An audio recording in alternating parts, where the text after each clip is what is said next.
नमस्कार मैम। सफल गर्भधारण कैसे किया जाए? तो गर्भधारण करने के लिए हमें कुछ चीज़ों का ध्यान रखना होता है।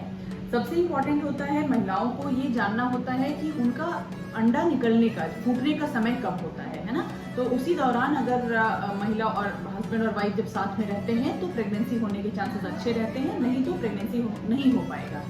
तो जो डेट्स होते हैं, जनरली जो एग रिलीज होता है वो 12वें से 14वें दिन तक रिलीज होता है। तो एक बार रिलीज होने के बाद अंडाशय या अंडा जो होता है वो शरीर में 24 टू 48 आवर्स तक रहता है और स्पर्म बॉडी में लगभग 48 से 72 घंटे तक एक्टिव रहता है। तो हम लोग गर्भधारण करने जो इच्छुक होते हैं, जो कपल्स, उनको ये बताते हैं कि आपको अपने महीने के 10वें, 12वें, 14वें, 16वें दिन साथ रहना चाहिए। हस्बैंड और वाइफ को साथ में रहना चाहिए, तो आपके चांसेस ज़्यादा अच्छे होंगे। और एक बेसिक टेस्ट डॉक्टर से करवा लीजिए जिसमें हस्बैंड का सीमेन जांच किया जा सकता है देखने के लिए कि वो नॉर्मल है कि नहीं है, और एक अल्ट्रासाउंड से पता चल जाएगा कि यूट्रस और एग्स में कोई प्रॉब्लम तो नहीं है। गर्भधारण में क्या समस्याएं आती हैं? समस्याएं कई तरह से हो सकती हैं। एक तो होता है इनफर्टिलिटी या बांझपन, जिसमें बच्चा ठहरता ही नहीं है। दूसरा होता है कि बच्चा ठहरने के बाद उसकी ग्रोथ अच्छी नहीं होती है, या बार बार गर्भपात या अबॉर्शंस हो सकते हैं, मिसकैरेजेस हो सकते हैं। और तीसरा होता है कि प्रेगनेंसी होने के बाद प्रॉब्लम्स या कॉम्प्लिकेशंस होते हैं, जैसे कि हाइपरटेंशन हो जाना या डायबिटीज़ होना या बच्चे का ग्रोथ कम हो जाना, जिसको IUGR या फीटल ग्रोथ रेस्ट्रिक्शन कहते हैं, जिसको कहते हैं कमज़ोर बच्चा हो जाना। तो ऐसी दिक्कतें ड्यूरिंग प्रेगनेंसी आ सकती हैं। इसका निदान क्या है मैम?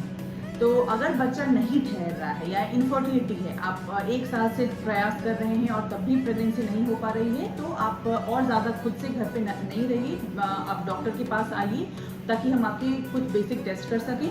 अगर बार बार प्रेगनेंसी लॉसेस हो रही हैं, तभी भी इम्पॉर्टेंट होता है कि हम अल्ट्रासाउंड करें और आपके यूट्रस का शेप और एग्स की क्वालिटी चेक कर सकें।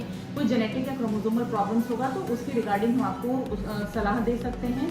और प्रेगनेंसी के दौरान अगर कोई कॉम्प्लिकेशन हो रहा है तो वो आप जब दिखा रहे होते हैं अपने एंटीनेटल विजिट्स के दौरान, तो उस हिसाब से आपको उसके बारे में बताया जाता है। लास्ट सवाल मैम, खान पान किस तरह? बहुत ज़रूरी होता है कि हमारा खान पान अच्छा होना चाहिए। अच्छे से मतलब है कुछ स्पेसिफिक या स्पेशल डाइट की मैं बात नहीं कर रही हूँ, बल्कि जो हमारा इंडियन डाइट होता है कि आपके प्लेट में हर एक कलर का कुछ ना कुछ होना चाहिए। रोटी, चावल, दाल, अलग अलग तरह की सब्जियाँ, और आप फल का कोई ना कोई 2 से 3 तरह के फलों का आहार ज़रूर करें। जूस ना लेके बल्कि फल लीजिए आप। और स्प्राउट से अंकुरित मूंग, अंकुरित चना, फ्रेश जो भी सीजनल फ्रूट्स और वेजिटेबल्स होते हैं उनका कंजम्पशन बढ़ाइए और कट डाउन करिए फ्री फैटी एसिड्स और सैचुरेटेड फैटी एसिड्स वाले और बहुत ज़्यादा शुगर वाले जो डाइट होते हैं, जैसे Coke, Pepsi, pizza, burger, fries, ये सब, इन सब चीज़ों का जितना कम कंजम्पशन करेंगे उतना अच्छा होगा।